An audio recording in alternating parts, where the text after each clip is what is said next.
to do. Cause once you go black, I never go back. And once you go away, everybody else is like, cause you do that black, black, black. You look back, turn back, black, black. Everything went black. Baby, 1, 2, 3. Tell him to do it for me. Cause he can. He can make out. Every time he call me. I sing it on free. Cause he can. He can knock out. He can knock out.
Hey, what's up, you guys? Welcome back to GSA. The song was Lil Wayne featuring Nicki Minaj, Knockout. That song I have never heard before. But that verse, Nicki Minaj's verse, I learned in 2 days. That's the fastest I've ever learned Nicki Minaj. So I only have 25 minutes left on my camera, a battery, so let's get done. Chapter 14 of My Stepbrother. Corey's point of view. I waited anxiously. Okay, in the last chapter, Trace apparently left his house. Corey's point of view. I waited anxiously until I saw Zeke's dad pull into our driveway. Zeke got out of the car and his dad pulled out and down the street. I ran outside and ran up to Zeke, who had an amused smile on his face. I gripped the shirt and his music only grew. Why you look amused? Trace ran away. I call the police, call the FBI, call the CIA, call Inspector Gadget, call someone, I cried. Zeke laughed and pulled my hands off his shirt. Corey, he didn't run away. There's 3 possible places he could go right now. I think I know which one he's at. He said and took my hands in his. He led me over to the pool house in the backyard. We stepped inside. I looked around, but saw no sign of Trace whatsoever. Zeke sighed. Yeah, he's here, I whisper. He whispers. How can you tell? I whispered back and scanned the room, yet I still find nothing. Zeke pointed at a blank spot on the floor. He pulled the ladder up, he said simply, and walked over to the blank space. I was confused as the hell, but I followed him anyways. Trace, throw the ladder down, Zeke cried, cupping his hands over his mouth and yelling at the ceiling. I looked up and noticed there was a hole in the ceiling. Go away, Zeke, Trace's voice floated down roughly.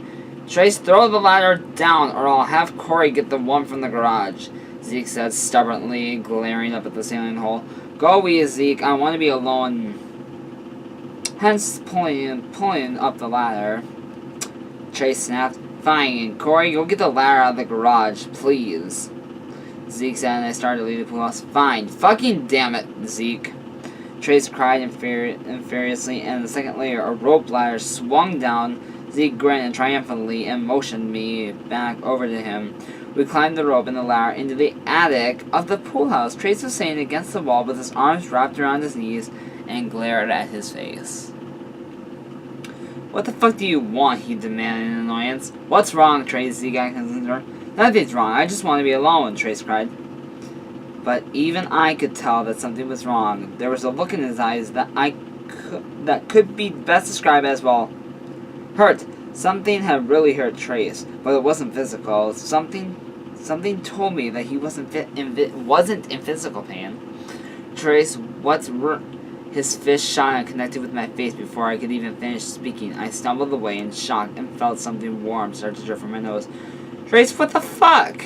You didn't have to do that, Zeke screamed furiously. I grabbed his arm before he could attack Trace. Zeke, stop. It's okay. He's just upset and he doesn't want to talk. Then he can have some time to himself. Let's go inside. Only upsetting him more, I said gently. Why do you hate Corey so much, Trace, huh? Is it because you're jealous of him? Is that it? If you weren't such an asshole all the time, you wouldn't have to be so jealous, Zeke snapped. Just leave with him, Zeke. Just leave with him, Zeke. I told you that would happen. I don't care. Just go, Trace growled. It's not Corey's fault. Your mom left you. Grow up, Zeke snarled before dragging me down the ladder of the pool house. He spun around and hugged me tightly. I'm so sorry about him, Corey. God, your nose, he said, pulling away from me. I brought my hand up and touched right under my nose, pulling my blood fingers away and frowning at it. Huh, that's like my nose is on this period, I said curiously. Okay, oh, Corey, you're a special one. Come on, let's go get it cleaned up, he said, taking my hand and pulling me into the house. We snuck past Brandon and my mom and went upstairs. I wiped the blood off my face and held the tissue under my nose until it stopped bleeding. Just saying, if he ever touches you again, I'm gonna kill him, Zeke growled. As we went into my room and lay down on my bed, he wrapped his arms around me and kissed me. Aw, that's not nice. Besides, Trace seems kind of hard to kill, I said and laughed. Zeke grinned. You wouldn't even believe the things that kid is afraid of. He wouldn't swing with us the other day because he gets motion sick real easily.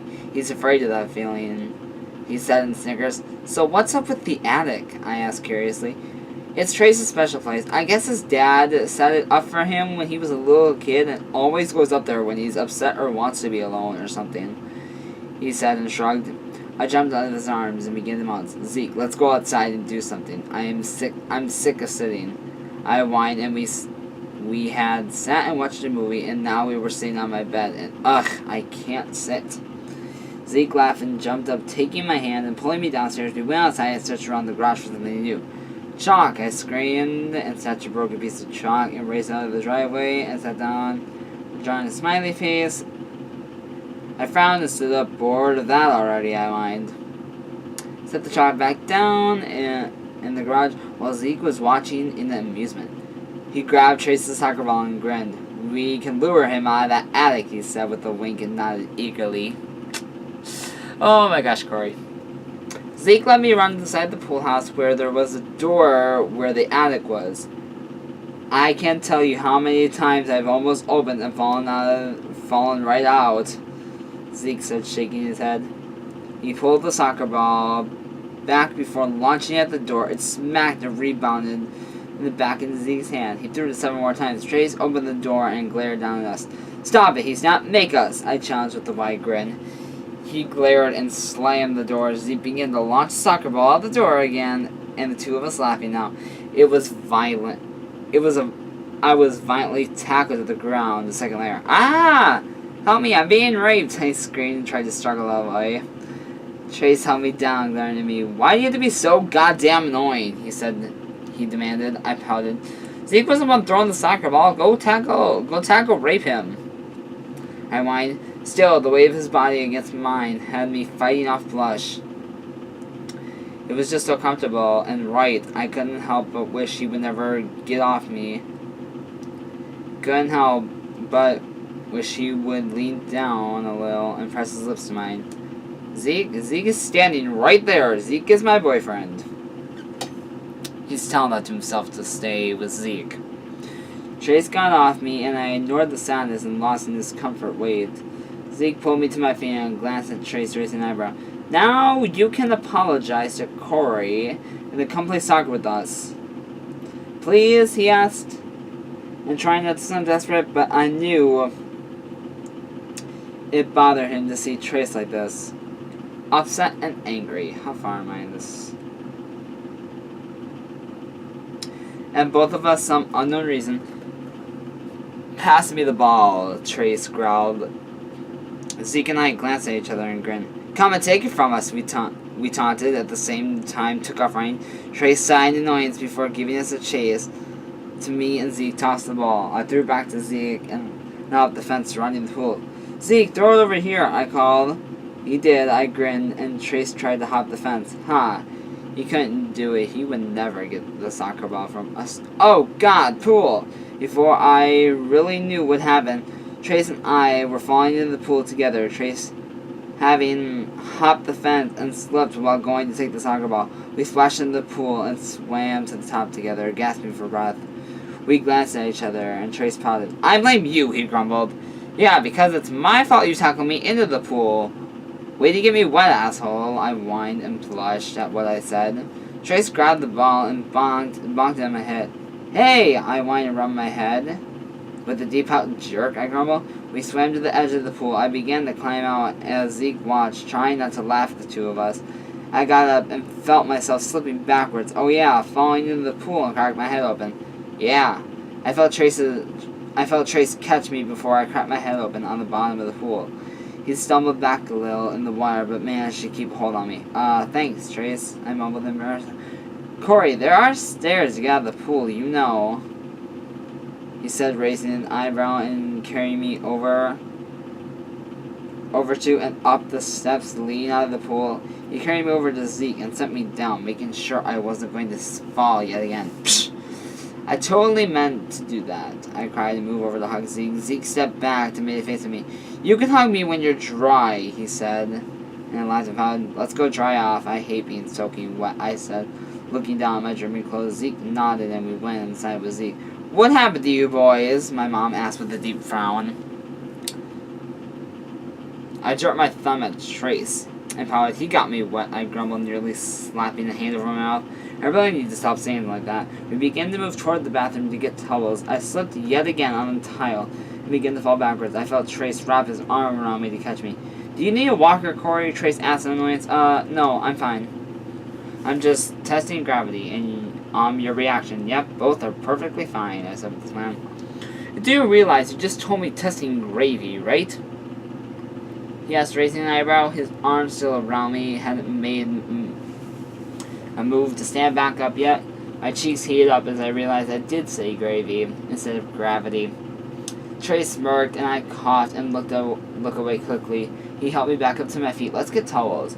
Corey, are you, I mean to say gravy. Okay, some people just really like gravy instead of gravity. I cried defensively. Zeke slapped a hand over my mouth so he wouldn't laugh, and my mom shook her head. I was just gonna ask if you're alright, you weirdo, she cried, rolling her eyes.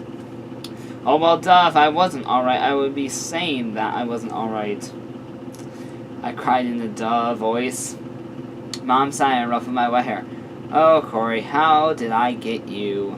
Well, you see, when a man sticks his dingling in the woman's foxhole, he ejaculates. Corey, stop it. I have a son, I know, Mom said and slapped a hand over my mouth, sighing in annoyance.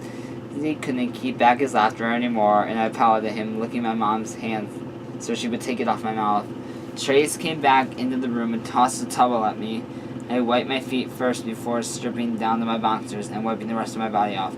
I looked over to thank Trace and saw him quickly look away from me, focusing, rubbing on his bare chest, and I found myself not to eye-fuck him and moving my sight to his face. I stopped and stared in confusion. Why was he blushing? Oh, Trace, what is that asshole blushing for? That's the question of the video. Why do you think Trace is blushing? See, I know the answer perfectly well because I've read the story more than enough times. I had 12 minutes left on my camera, a battery, so yeah, that's all I have for you guys for today. Come back for chapter 15. And until next time, gays, okay? Just ask the GSA. Mwah!